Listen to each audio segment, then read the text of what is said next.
विकास आघाडीकडून देखील मोठी ताकद लावण्यात आली होती। या ठिकाणी महाविकास आघाडीकडून देखील पूर्ण ताकद या निवडणुकीत लावण्यात आली होती। ॲलिगेशन्स आपल्यावर झाले, पैसे वाटल्याचे आरोप झाले, याच्या माध्यमातून ही निवडणूक आपण जिंकतात, काय नेमकं वाटतंय?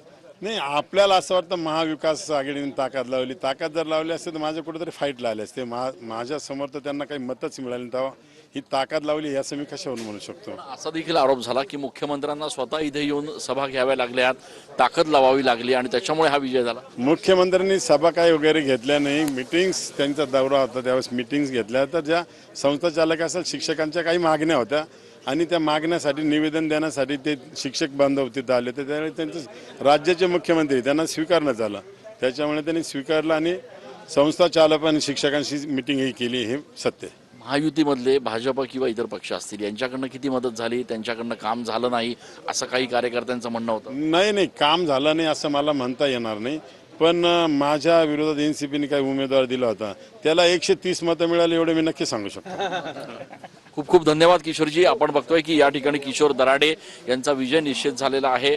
जुनी पेन्शन योजना संदर्भामध्ये महत्त्वाचा निर्णय घेणार असं देखील त्यांनी या ठिकाणी सांगितलं आहे। कॅमेरा पर्सन प्रसादसह मी चंदन पूजाधिकारी, TV9 मराठी। तर नाशिक शिक्षक निवडणुकीमध्ये आता किशोर दराडे हे विजयी झालेले आहेत। जवळपास 24 तासाहून अधिक तास जी आहे ती मतमोजणी सुरू होती आणि आता निकाल जाहीर झालेला आहे। किशोर दराडे शिवसेनेचे ते विजयी झालेले आहेत। महायुतीचे उमेदवार किशोर दराडे यांचा नाशिक शिक्षक मतदारसंघामध्ये विजय झालेला आहे।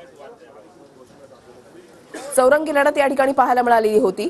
किशोर दराडे, त्याच्यानंतर अपक्ष म्हणून विवेक कोल्हे, शिवसेना ठाकरे गटाकडून संदीप गुळवे, राष्ट्रवादी काँग्रेसकडून महेंद्र भावसार हे निवडणुकीच्या रिंगणामध्ये होते।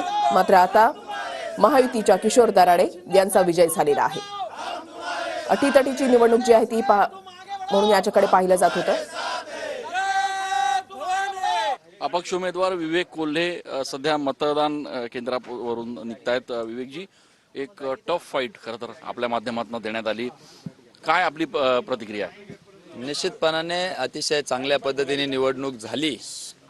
2020ची मॅच असल्यासारखं 30 दिवसामध्ये आमच्या सगळ्या सहकाऱ्यांनी, शिक्षकांनी या ठिकाणी निवडणुकीमध्ये सक्रिय सहभाग घेऊन त्या ठिकाणी प्रत्येक शिक्षकांपर्यंत पोहोचण्याचा प्रयत्न केला, परंतु काही कारणास्तव आम्ही काही ठिकाणी कमी पडलो आणि म्हणून या ठिकाणी दुसऱ्या क्रमांकाची पसंतीचे मतदान मला त्या ठिकाणी मिळाले।